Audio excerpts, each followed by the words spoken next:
Good afternoon students.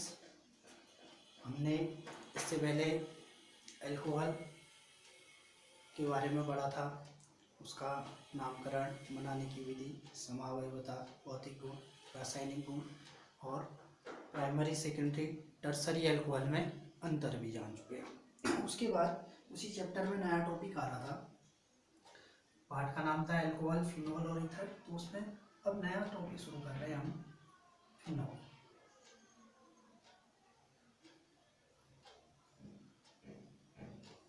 Phenol होता क्या है? अगर हम फिनॉल की बात करें तो सीधे सीधे कहेंगे जो फिनॉल होगा वो एरोमेटिक हाइड्रोकार्बन्स के हाइड्रोक्सिल उत्पन्न होते हैं। अर्थात एरोमेटिक हाइड्रोक्सी कार्बन मतलब हो गया कोई बेंजीन रिंग और उसके साथ यदि OH समूह पाया जाता है तो ये कहलाता है फिनॉल। सीधे सीधे कहेंगे कि जो फिनॉल्स होते हैं, फिनॉल्स एरोमेटिक हाइड्रोकार्बनों के हाइड्रोक्सी उत्पन्न होते हैं। या फिर ये भी कह सकते हैं कि जब एक या अधिक हाइड्रोक्सी समूह या OH समूह किसी रिंग से सीधे जुड़े रहते हैं तो वह फिनॉल कहलाते हैं। ये बेंजीन रिंग बनाई और इसके साथ OH जोड़ दिया तो ये हो गया फिनॉल। अगर हम इसके वर्गीकरण की बात करें, फिनॉल्स का वर्गीकरण, तो फिनॉल्स को हम 3 भागों में बांट देते हैं।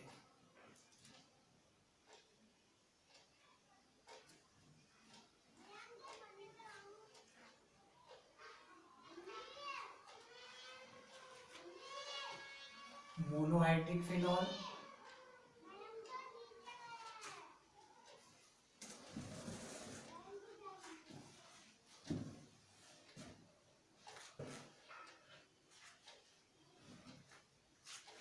दूसरा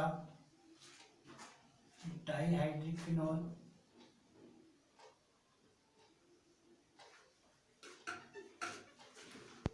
तीसरा ट्राइहाइड्रिक फिनॉल।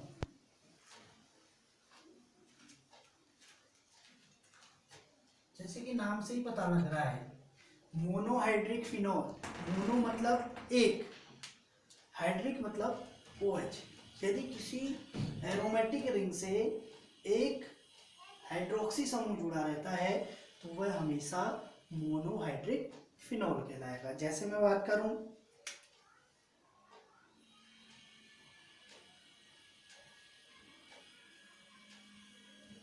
बेंजीन रिंग थी, इससे OH जुड़ गया, अर्थात हाइड्रोक्सी बेंजीन कहें या फिनॉल भी कह सकते हैं। ऐसे ही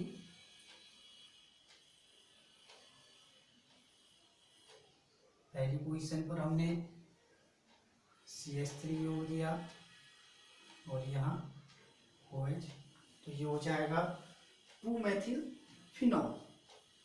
तो ये थे मोनोहाइड्रिक फिनॉल के कुछ उदाहरण। डाइहाइड्रिक फिनॉल कह रहे हैं, डाई मतलब 2, जहाँ पर को 2 हाइड्रोक्सी समूह किसी एरोमेटिक कार्बन परमाणु से जुड़े रहते हैं तो वह डाइहाइड्रिक फिनॉल कहलाते हैं। जैसे मैंने कहा,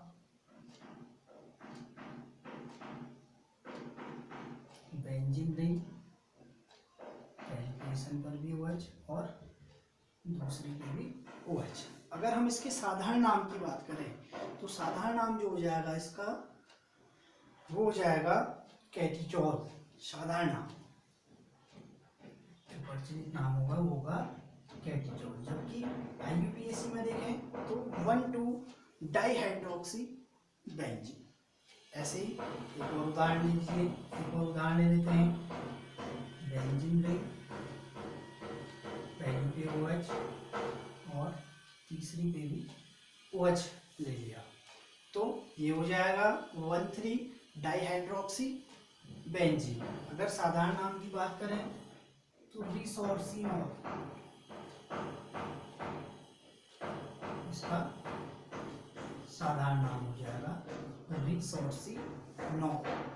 अगर हम ट्राइहाइड्रिक फिनॉल की बात करें, ट्राई मतलब 3, जब किसी एरोमेटिक हाइड्रोकार्बन परमाणु से 3 OH समूह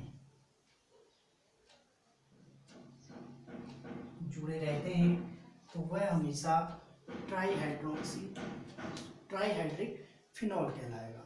जैसे बेंजीन रिंग पहली पोजीशन पर भी OH, दूसरे पे भी OH और तीसरे पे भी OH जुड़ गया है तो ये हो जाएगा 1 2 3 ट्राईहाइड्रोक्सी फिनॉल। तो ये थे फिनॉल्स का वर्गीकरण, मोनोहाइड्रिक फिनॉल, डाइहाइड्रिक फिनॉल और ट्राईहाइड्रिक फिनॉल। उसके बाद बात कर रहे हैं हम इसका नामकरण। इसका नामकरण कैसे दिया जाएगा। अगर हम फिनॉल्स के नामकरण की बात करें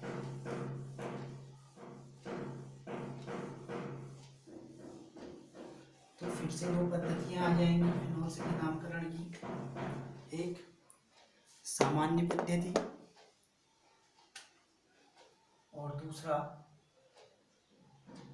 IUPAC पद्धति।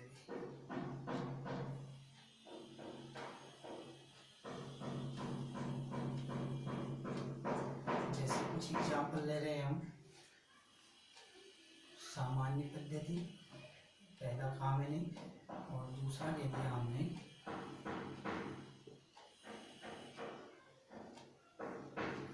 IUPAC पद्धति।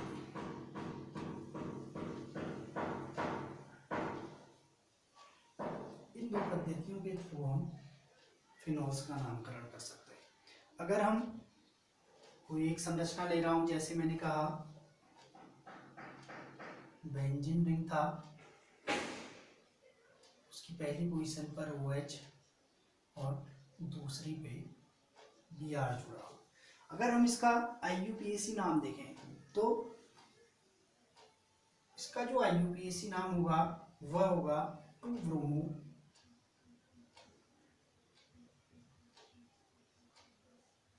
1-हाइड्रोक्सी बेंजीन, या सीधे सीधे कहते हैं 2-ब्रोमो फिनॉल। अब इससे पहले भी हमने अगर सामान्य पद्धति में जाएं तो हमने वहां पर भी चर्चा करी थी कि अगर कोई भी एरोमेटिक कंपाउंड है उसके पहले और दूसरे पे अगर कोई चीज पाई जा रही है तो वह हमेशा ऑर्थो होती है। और वहां पर ये भी बताया था कि पहले तीसरे पर पाई जा रही है तो वह हमेशा मेटा होगी, और जब पहले और चौथे पे पाई जाती है तो वह हमेशा पैरा पोजीशन होती है। तो यहाँ पर पहले पे OH लगा है, दूसरे पे ब्रोमीन जोड़ ली है, तो हम इसको कह सकते हैं साधारण नाम में ऑर्थो ब्रोमो फिनॉल, ये इसका साधारण नाम हो जाएगा। ऐसे ही एक और उदाहरण ले लेते हैं। बेंजीन रिंग पहले पे CH3 जोड़ दिया और दूसरे पे OH जोड़ दिया। तो इसको देखें तो हम कह सकते हैं इसको, अगर IUPAC में जाए तो IUPAC में तो सीधे से ही नाम हम दे देंगे कि 2-मेथिल फिनॉल। और यदि हम साधारण पद्धति में जाएं तो इसका जो साधारण नाम होता है वो होता है ऑर्थोक्रिसॉल। ये कुछ प्रचलित नाम है इनके, तो ये इसका साधारण नाम हो जाएगा ऑर्थोक्रिसॉल। ऐसे ही अगर CH3 यहाँ पहली पोजीशन पर OH जुड़ा हो और यहाँ पर CH3 जुड़ा हो तो फिर जैसे एक एग्जाम्पल और देख लीजिए, पहले भी हमने OH जोड़ दिया और यहाँ पर भी OH जोड़ दिया। अगर जो मैं अभी बात कर रहा था इससे पहले यहाँ OH हो, यहाँ CH3 हो तो पैरा पोजीशन हो जाएगी। तो इसका जो साधारण नाम है, पहले और चौथे पे OH पाया जा रहा है तो हम इसको कह देते हैं फिनॉल, साधारण नाम इसका। और जबकि IUPAC पद्धति की बात करें तो 1,4 डाइहाइड्रोक्सी बेंजीन, ये इसका IUPAC नाम हो जाएगा। ऐसे ही कुछ अन्य उदाहरण ले लेते हैं। बेंजीन रिंग बनाई हमने, पहले पे OH जोड़ लिया और यहाँ हमने COH जोड़ दिया, अर्थात एक हाइड्रोक्सी समूह जुड़ रहा है तो दूसरा कार्बोक्सिलिक समूह जुड़ रहा है। अगर हम IUPAC नाम देखें इसका, तो IUPAC तो बहुत आसान हो जाता है, उच्च प्रक्रियात्मक समूह ये है और निम्न ये है, तो हम कह देंगे 2 हाइड्रोक्सी बेंजेनोइक अम्ल, ये तो इसका IUPAC नाम हो जाएगा। अगर हम साधारण नाम की बात करें इसकी, तो साधारण जो नाम होता है इसका वो होता है सैलिसिलिक अम्ल। अभी बहुत बार आपके टॉपिक में भी आएगा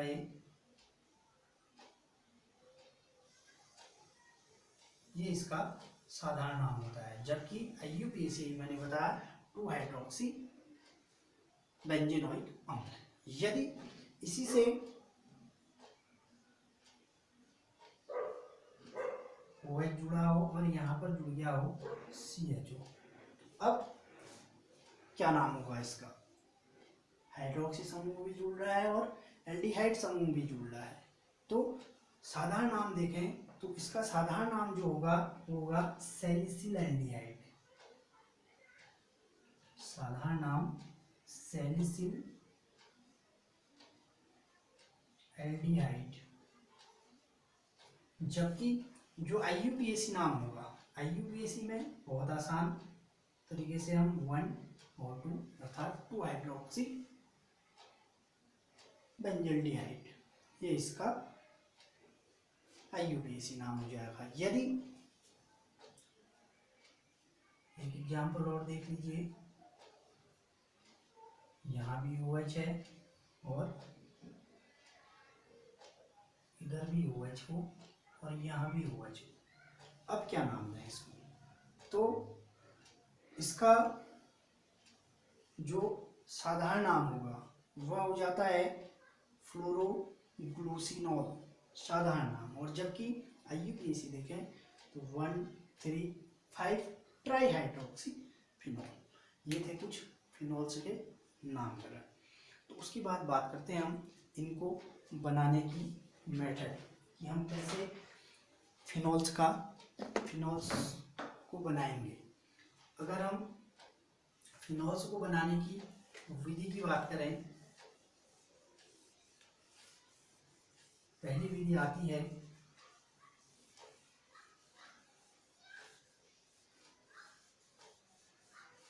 सल्फोनिक अम्लों से।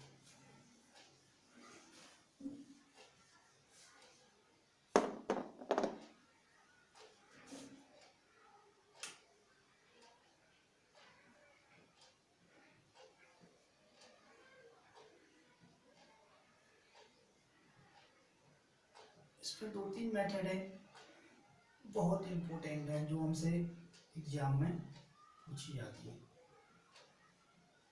पहला कहते हैं हम सल्फोनिक अम्लों से।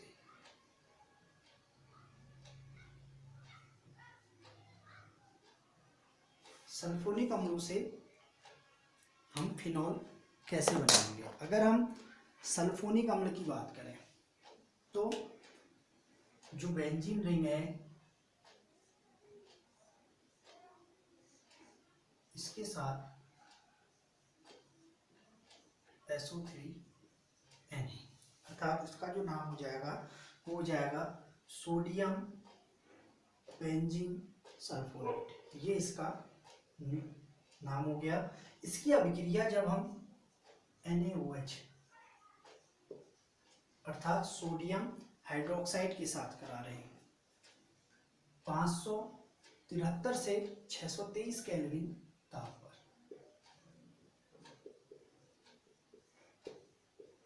तो हम देखते हैं कि जो बेंजीन, जो सोडियम बेंजीन सल्फोनेट था, ये परस्पर अभिक्रिया करके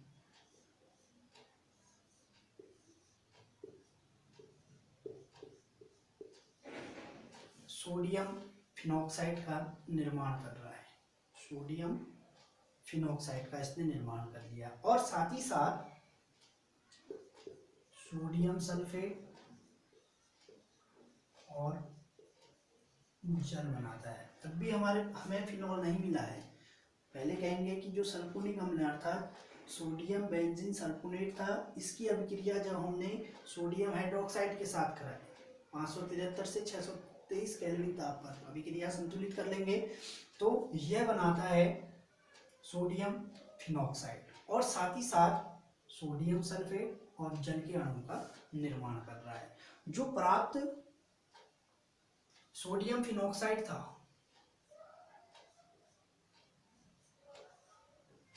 इसकी अभिक्रिया जब HCl के साथ कराई जाती है, प्राप्त सोडियम फिनॉक्साइड की अभिक्रिया जब हाइड्रोक्लोरिक अम्ल के साथ करा रहे हैं तो ये हमें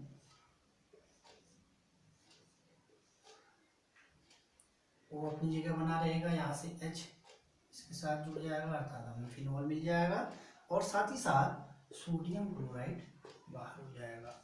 तो सीधे सीधे कह देंगे कि जो क्या है सोडियम बेंजीन सल्फोनेट है, जब उसकी अभिक्रिया सोडियम हाइड्रोक्साइड के साथ 573 केल्विन से 623 केल्विन ताप पर कराया जाता है तो वह हमें सोडियम फिनॉक्साइड देता है और साथ ही साथ सोडियम सल्फेट और जल के अणु दे रहा है। प्राप्त जो सोडियम फिनॉक्साइड था उसकी अभिक्रिया जब हम HCl के साथ हाइड्रोक्लोरिक अम्ल के साथ करा रहे हैं तो हमें फिनॉल और साथ ही साथ सोडियम क्लोराइड का निर्माण हो जाता है। उसके बाद दूसरी विधि आ रही है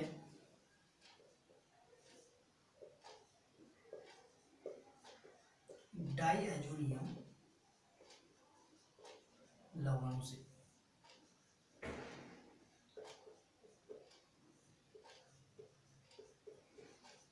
डाईएजोनियम लवण क्या है? हेलोएरिन समय में तुम्हें बता चुका था कि डाईएजोनियम लवण क्या है। जैसे यहाँ पर तो हमने ले लिया बेंजीन डाईएजोनियम क्लोराइड ले रहे हैं तो जो ये बेंजीन डाईएजोनियम क्लोराइड है इसकी अभिक्रिया जब जल के साथ कराई जाती है, इसलिए कहेंगे बेंजीन डाईएजोनियम क्लोराइड की अभिक्रिया जल के साथ डाइल्यूट सल्फ्यूरिक अम्ल की उपस्थिति में, या कह सकते हैं तनु सल्फ्यूरिक अम्ल की उपस्थिति में जब बेंजीन डाईएजोनियम क्लोराइड की अभिक्रिया जल के साथ कराई जा रही है तो यह बेंजीन रिंग के साथ OH अर्थात फिनॉल दे रहा है और HCl बाहर होगा हाइड्रोक्लोरिक अम्ल और साथ ही साथ नाइट्रोजन गैस भी बाहर हो जाएगी। तो सीधे सीधे कहेंगे कि जो बेंजीन डाईएजोनियम क्लोराइड है उसकी अभिक्रिया जब जल के साथ तनु सल्फ्यूरिक अम्ल की उपस्थिति में कराई जाती है तो वह फिनॉल हाइड्रोक्लोरिक अम्ल और साथ ही साथ नाइट्रोजन देता है। उसके बाद अगली जो मेथड आ रही है वह है हेलोएरिन्स से। तीसरी मेथड हेलोएरिन्स से। क्या है हेलोएरिन्स? इसकी चर्चा पिछले चैप्टर में हुई थी।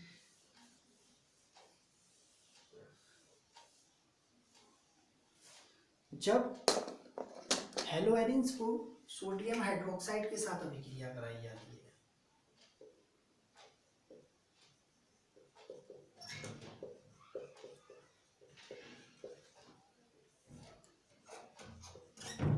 हेलोएरिन्स की अभिक्रिया जब हम सोडियम हाइड्रोक्साइड के साथ करा रहे हैं, हेलोएरिन्स में हमने ले लिया क्लोरोबेंजीन, इसकी अभिक्रिया जब हम सोडियम हाइड्रोक्साइड के साथ कराते हैं तो ये परस्पर मिल करके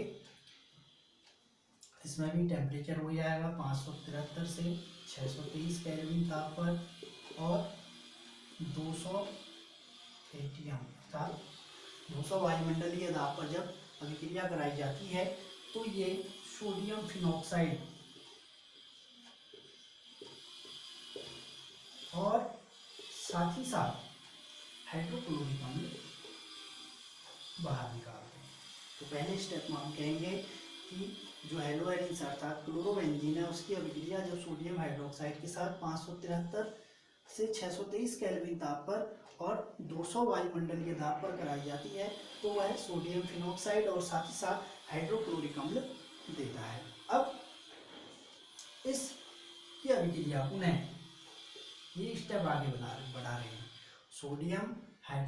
सोडियम फिनोक्साइड की अभिक्रिया जब हाइड्रोक्लोरिक अम्ल के साथ कराई जा रही है तो ये परस्पर मिलकर के फिनॉल और साथ ही साथ सोडियम क्लोराइड बाहर निकाल देगा। तो ये थी हेलो एरिन्स। इसको हम डाउफरक्रम भी कहते हैं।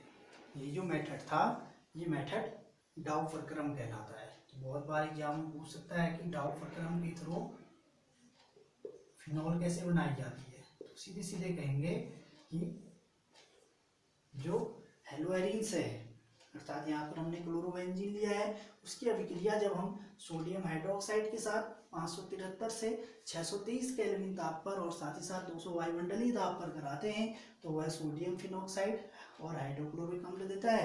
और फिर से जब हम इसकी अभिक्रिया हाइड्रोक्लोरिक अम्ल और जब सोडियम फिनॉक्साइड की अभिक्रिया करा रहे हैं तो वह हमें फिनॉल दे रहा है और साथ ही साथ सोडियम क्लोराइड देता है। उसके बाद जो अगली मेथड आ रही है वो आ रही है क्यूमीन से। बहुत ही इम्पोर्टेंट है और एग्जाम में पूछी जाती है कि क्यूमीन से हम कैसे फिनॉल का निर्माण करते हैं। तो सीधे सीधे कहेंगे कि जब बेंजीन प्रोपेन के साथ जब बेंजीन की अभिक्रिया प्रोपीन के साथ कराई जाती है, प्रोपीन हो गया, बेंजीन की अभिक्रिया प्रोपीन के साथ करा रहे हैं फॉस्फोरिक अम्ल की उपस्थिति में, तो ये परस्पर मिलकर के बेंजीन रिंग और उसके साथ CH single bond CH3 single bond CH3 ये बना क्यूमीन। अर्थात क्या हुआ यहाँ पर को कि बेंजीन की अभिक्रिया जब हमने प्रोपीन के साथ फॉस्फोरिक अम्ल की उपस्थिति में कराते हैं तो यह क्यूमीन देता है। ये हमें क्यूमीन ही प्राप्त हुआ है। और इस क्यूमीन का जब ऑक्सीडेशन करा रहे हैं अर्थात O2 के साथ सहयोग करा रहे हैं तो ये हमें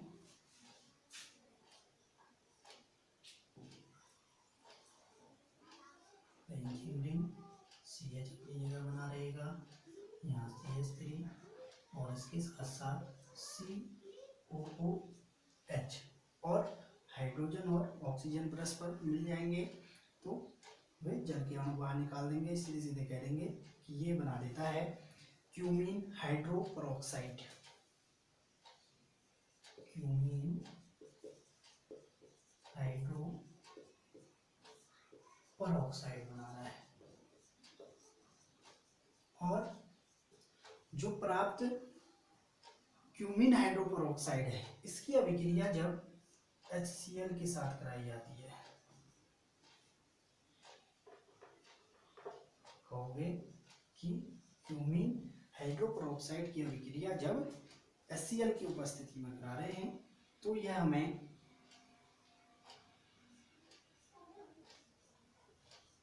फिनॉल और साथ ही साथ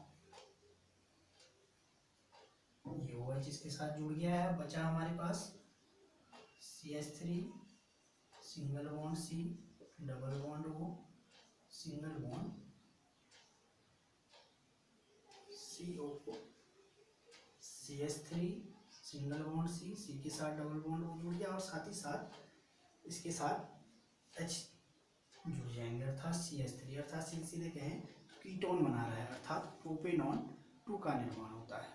तो ये मेथड थी क्यूमीन से। सीधे सीधे कहेंगे कि जब बेंजीन की अभिक्रिया प्रोपीन के साथ कराई जाती है फॉस्फोरिक अम्ल की उपस्थिति में तो यह हमें क्यूमीन देता है। क्यूमीन का जब ऑक्सीकरण कराते हैं तो यह क्यूमीन हाइड्रोपरऑक्साइड देता है और इसकी अभिक्रिया जब HCl की उपस्थिति में कराई जाती है तो यह हमें फिनॉल और साथ ही साथ प्रोपेनॉन 2 का निर्माण करता है। ये मेथड है कि फिनॉल को बनाने की। उसके बाद बात करते हैं हम इसके भौतिक गुणों की।